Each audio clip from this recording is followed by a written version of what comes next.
주무셨습니까? 12월 12일 월요일 새벽기도의 찬송가는 80장 천지에 있는 이름 중입니다. 함께 읽으실 말씀은 사도행전 4장 1절에서 12절의 말씀입니다.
사도신경으로 신앙 고백하심으로 새벽기도에 시작하겠습니다. 전능하사 천지를 만드신 하나님 아버지를 내가 믿사오며 그 외아들 우리 주 예수 그리스도를 믿사오니 이는 성령으로 잉태하사 동정녀 마리아에게 나시고 본디오 빌라도에게 고난을 받으사 십자가에 못 박혀 죽으시고 장사한 지 사흘 만에 죽은 자 가운데서 다시 살아나시며 하늘에 오르사 전능하신 하나님 우편에 앉아 계시다가 저리로서 산자와 죽은 자를 심판하러 오시리라. 성령을 믿사오며 거룩한 공회와 성도가 서로 교통하는 것과 죄를 사하여 주시는 것과 몸이 다시 사는 것과 영원히 사는 것을 믿사옵나이다. 아멘. 찬송가 80장 천지에 있는 이름 중입니다. 천지에 있는 이름 중 귀하고 높은 이름 주 나시기 전 지으신 구주의 이름 예수. 주 앞에 내가 엎드려 그 이름 찬송함은 내 귀에 들린 말씀 중 귀하신 이름 예수. 주 십자가에 달릴 때 명패에 쓰인 대로 저 유대인의 왕이요 곧 우리 왕이시라. 주 앞에 내가 엎드려 그 이름 찬송함은 내 귀에 들린 말씀 중 귀하신 이름 예수. 지금도 살아 계셔서 언제나 하시는 일 나 같은 죄인 부르사 참 소망 주시도다. 주 앞에 내가 엎드려 그 이름 찬송함은 내 귀에 들린 말씀 중 귀하신 이름 예수.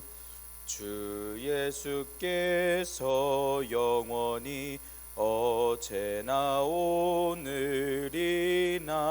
그 이름으로 우리에게 참 복을 내리신다. 주 앞에 내가 엎드려 그 이름 찬송함은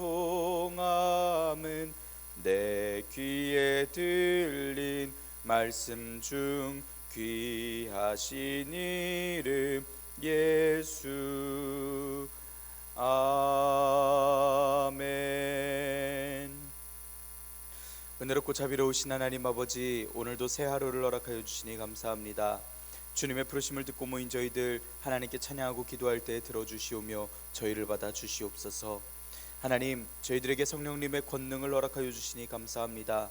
주님의 은혜를 붙들고 세상을 살아가며 주님의 증인이 되기를 원합니다. 저희를 들어 사용하여 주시옵고 저희의 삶에 역사하여 주시옵소서. 주님께서 허락하신 말씀을 읽습니다. 말씀을 읽을 때 지혜를 허락하여 주시고 말씀을 깨닫게 하여 주시며 주님 말씀에 순종하여 주님의 증인이 되는 귀한 은혜를 허락하여 주시옵소서.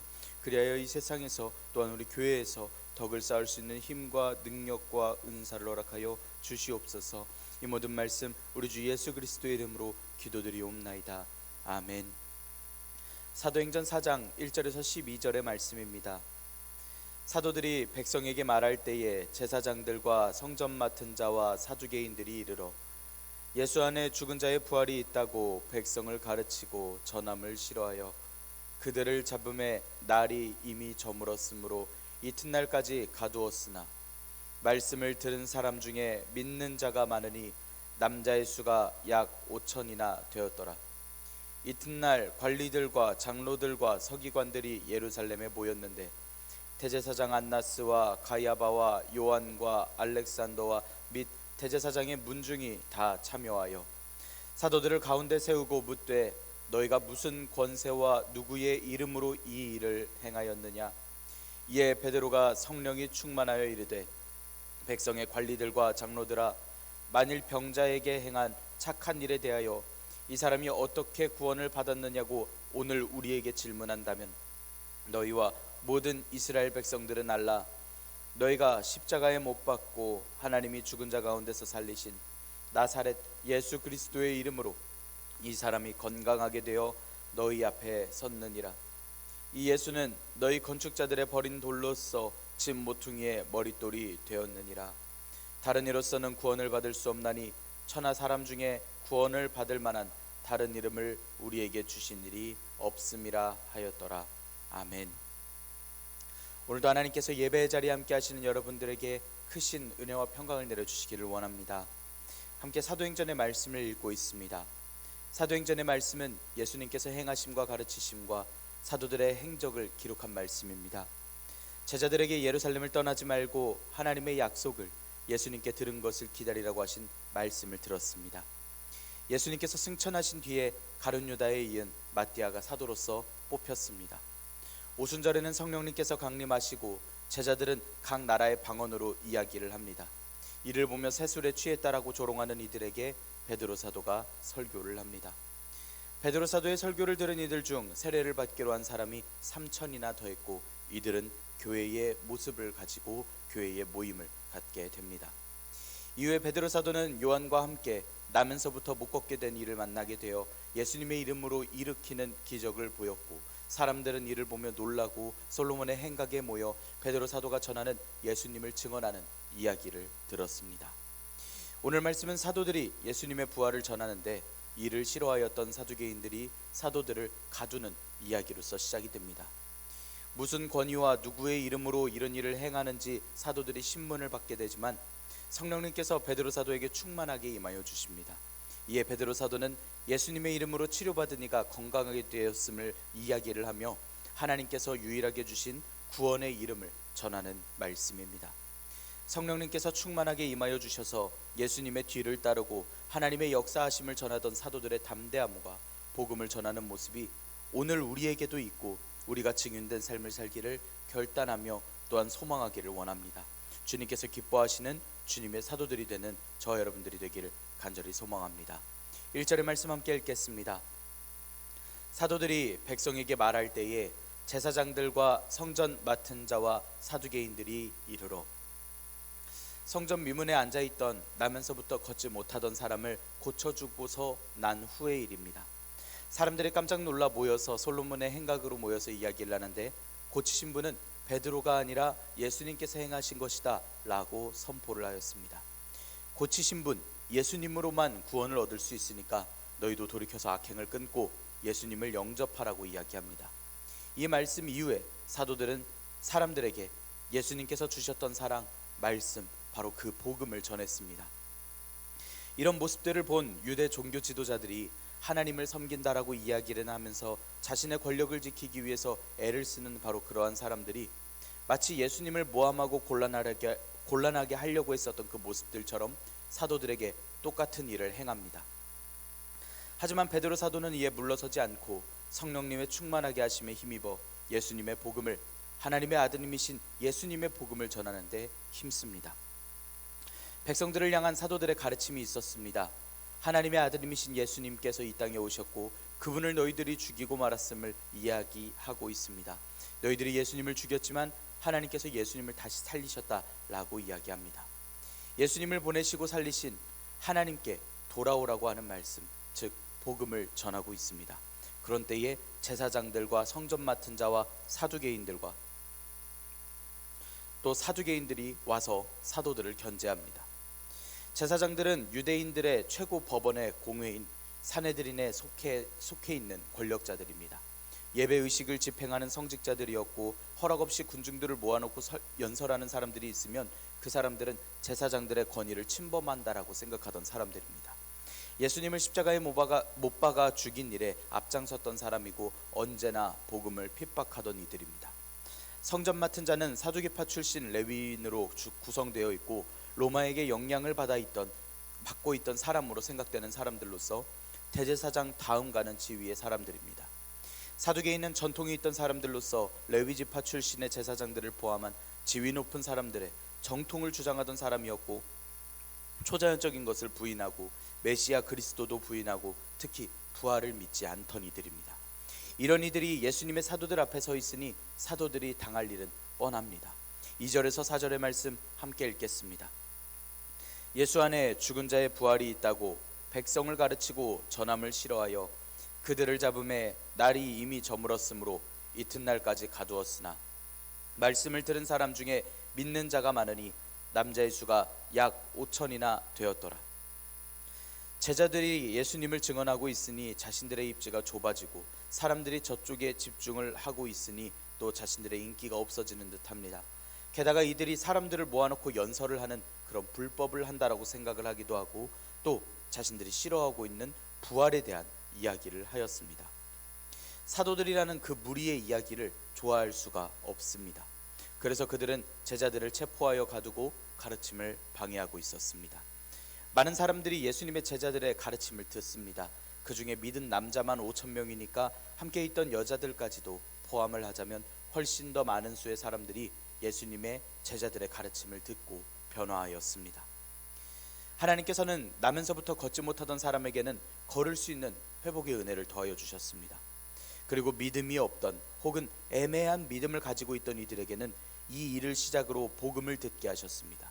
죽을 수밖에 없던 이들이 예수님의 이름을 믿고 복음을 들을 수 있는 놀라운 은혜 또한 하나님께서 더하여 주셨습니다. 유대 지도자들에게도 이 같은 말씀이 들린 상황입니다. 그런데 왜 똑같이 말씀을 듣고 믿어도 다른 은혜를 받고 있는지에 대한 것을 생각해 보자면 은혜를 주시는 하나님을 떠올릴 것이 아닌 그 은혜를 받고도 반응하지 않는 사람들의 모습들을 떠올려 봐야겠습니다. 하나님께서는 늘 풍성한 은혜로서 채워주십니다.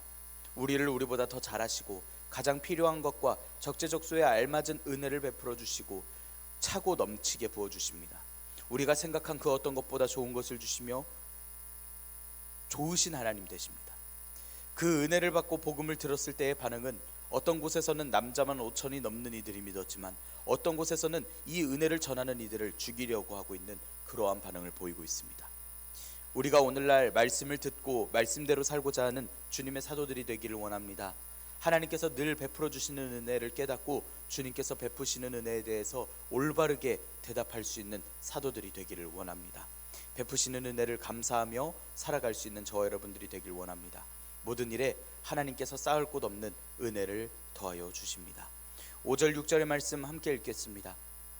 이튿날 관리들과 장로들과 서기관들이 예루살렘에 모였는데 대제사장 안나스와 가야바와 요한과 알렉산더와 및 대제사장의 문중이 다 참여하여 제자들이 갇힌 다음 날 관리들과 장로들과 서기관들이 사도들을 신문하고자 예루살렘에 모였습니다.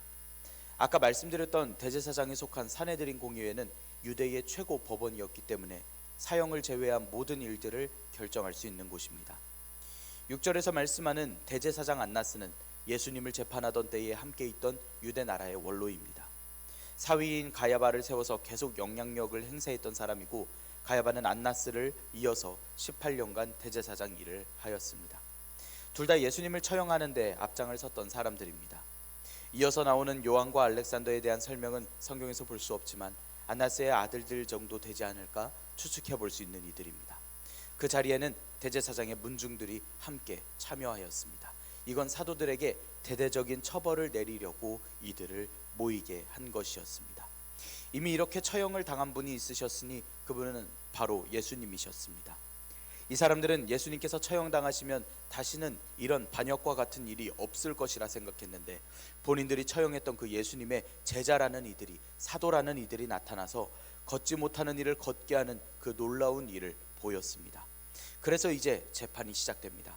그들의 습관적인 말투로서 이야기가 시작됩니다. 7절의 말씀 함께 읽겠습니다. 사도들을 가운데 세우고 묻되 너희가 무슨 권세와 누구의 이름으로 이 일을 행하였느냐. 그들은 늘 생각하기를 하나님의 말씀을 가르칠 수 있는 것 오직 자신들 뿐이고, 해석할 수 있는 것들도 자신들 뿐이고, 하나님을 표현한다라는 것조차 자신들만의 고유의 영역이라 생각하고 믿었던 이들입니다. 선한 일을 행했다고 한들, 그런 놀라운 일들이 있었다 한들 모두 다 자신들의 허락 없이는 이루어져서는 안 되고 말도 안 된다라고 믿고 있었던 사람들입니다. 또한 본인들이 모든 믿음의 행위들에 대해서 자신들이 심판하고 판단할 수 있다고 생각하던 사람들입니다. 그렇기 때문에 사람을 고친 일도, 하나님의 이야기를 당당하게 이야기하고 있는 것도, 자신들의 허가 없이 열심히 이야기를 하고 있는 것도, 믿음의 전도 행위도 모두 심판받고 재판받아야 될 대상이기 때문에 이 신문을 받아야 된다라는 식의 신문을 시작합니다.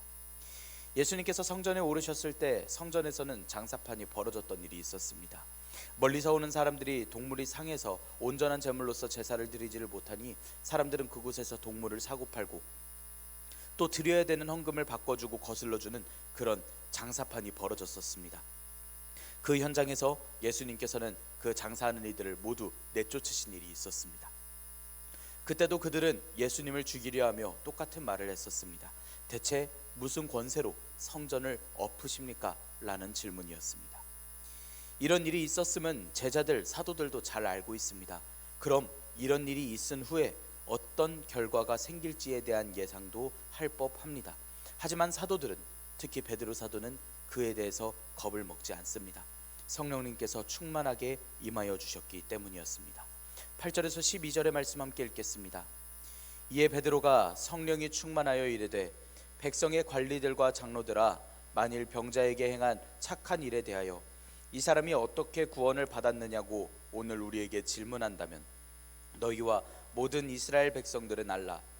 너희가 십자가에 못 박고 하나님이 죽은 자 가운데서 살리신 나사렛 예수 그리스도의 이름으로 이 사람이 건강하게 되어 너희 앞에 섰느니라. 이 예수는 너희 건축자들의 버린 돌로서 집 모퉁이의 머릿돌이 되었느니라. 다른 이로서는 구원을 받을 수 없나니 천하 사람 중에 구원을 받을 만한 다른 이름을 우리에게 주신 일이 없음이라 하였더라. 도망가던 옛날의 베드로 사도가 아닙니다. 예수님을 부인하고 저주하며 부인하고 또 닭이 울기 전 3번 부인하던 베드로가 아닙니다. 부활하신 주님을 두고 도망갔던 그 베드로가 아닙니다.